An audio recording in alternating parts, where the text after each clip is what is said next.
রাসূলুল্লাহ সাল্লাল্লাহু আলাইহি সাল্লাম হাদিসে বলে দিয়েছেন, চার ধরনের পশু দ্বারা কুরবানি করা যাবে না। এই হাদিস বর্ণিত হয়েছে বারা ইবনে আযিব রাদিয়াল্লাহু তাআলা আনহুর বর্ণনায়, সুনানে আবু দাউদ হাদিস শরীফের মধ্যে, যে রাসূলুল্লাহ বলেছেন যে চার শ্রেণীর পশু দ্বারা কুরবানি করা যাবে না। তার মধ্যে এক নাম্বার হচ্ছে স্পষ্ট অন্ধ। কি? স্পষ্ট অন্ধ, মানে যে পশু একেবারেই দেখতে পায় না, তার চক্ষু একেবারে স্পষ্ট অন্ধ, কিছুই দেখতে পায় না, এমন পশু দ্বারা কুরবানি করা যাবে না। তাহলে পশু ক্রয় করার ক্ষেত্রে অবশ্যই আপনি এটা দেখবেন যে পশু দেখতে পায় কিনা। যদি এমন হয় যে দেখতে পায় কিন্তু খুব একটা ভালো দেখতে পায় না, স্পষ্ট অন্ধও না আবার খুব ভালো দেখতে পায় না, সেক্ষেত্রে এই পশু দ্বারাও কুরবানি করা যাবে। তবে উত্তম হচ্ছে একেবারেই ত্রুটিমুক্ত হওয়া। যদি আপনি একেবারে স্পষ্ট ভালো চোখওয়ালা পশু পান, তাহলে কেন আপনি আধা অন্ধ পশু কিনবেন? তাহলে অবশ্যই আপনাকে টাকা দিয়ে পশু কিনবেন, আপনি দেখে কিনবেন যে পশু চোখে দেখে কিনা। এটি এক নাম্বার। দুই নম্বরে রাসূল বলেছেন ল্যাংড়া পশু দ্বারা কুরবানি করা যাবে না। পশু যদি ল্যাংড়া হয়, পা ভাঙ্গা হয়, টাকা দিয়ে পশু কিনছেন, পা তো অবশ্যই দেখে নেবেন হাঁটতে পারে কিনা, কুরবানির জায়গা পর্যন্ত হেঁটে যেতে পারে না, এমন ল্যাংড়া পশুও কুরবানি করা যাবে না। তিন নম্বরে হচ্ছে রাসূলুল্লাহ বলেছেন যে যেটি একেবারেই অসুস্থ, অনেক বেশি অসুস্থ, পশুর বয়স ঠিক আছে, অন্যান্য সব গুণ ঠিক আছে, কিন্তু প্রচুর অসুস্থ পশু মারা যাবে। অনেক সময় কি হয় যে পশু এমন অসুস্থ হয়ে গেছে, এখন ছুরি নিয়ে এসে পশুর গলায় ছুরি চালায় যে পশু তো আর বাঁচবে না, এই পশু জবাহ করে দিই। তো কুরবানির ক্ষেত্রে এই বিধান চলবে না। এটি আপনি অন্য সময় অসুস্থ হয়ে গেছে আপনি জবাহ করে খান, কিন্তু কুরবানির সময় এরকম করা যাবে না যে অসুস্থ হয়ে গেছে এই পশু বাজারে তুলে দিয়েছে আর এই পশু দ্বারা আপনি কুরবানি করবেন, এটা হবে না। অবশ্যই সুস্থ দেখে পশু কিনবেন, সুস্থ পশু কিনবেন, অসুস্থ পশু দ্বারা কুরবানি করা যাবে না।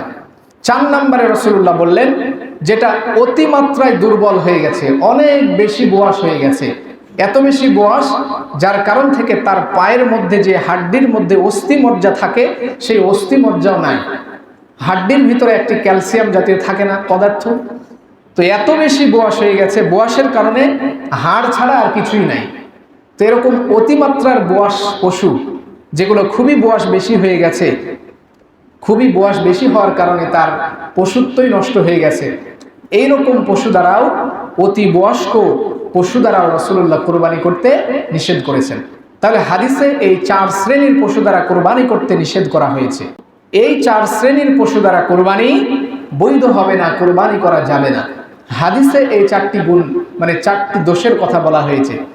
এছাড়াও ফিকহের কিতাবে আরো অনেকগুলো ত্রুটির কথা বলা হয়েছে।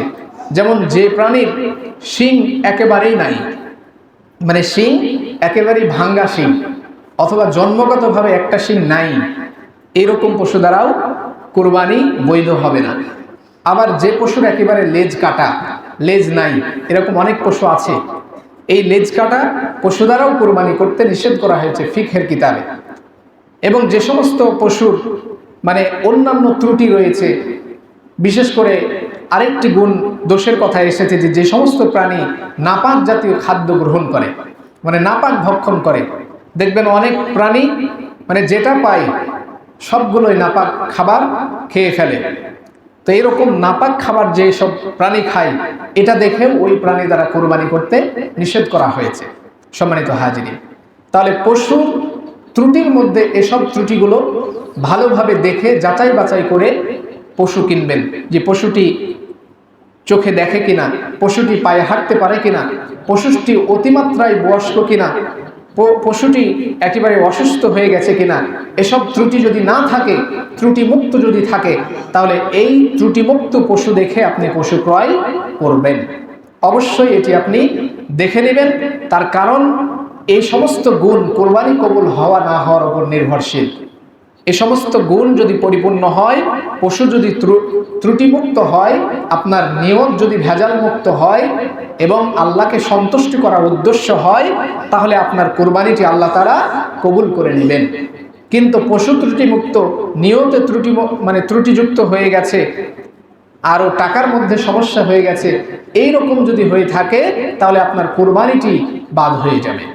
এজন্য প্রিয় হাজিরিন, যারা কোরবানির পশু ক্রয় করবেন ভাবছেন, অবশ্যই পশুর এই সমস্ত ত্রুটি থেকে মুক্ত যে সমস্ত পশু আছে সে সমস্ত পশুগুলো আপনারা ক্রয় করবেন। আল্লাহ পাক আমাদের তৌফিক দিন, আল্লাহুম্মা আমিন।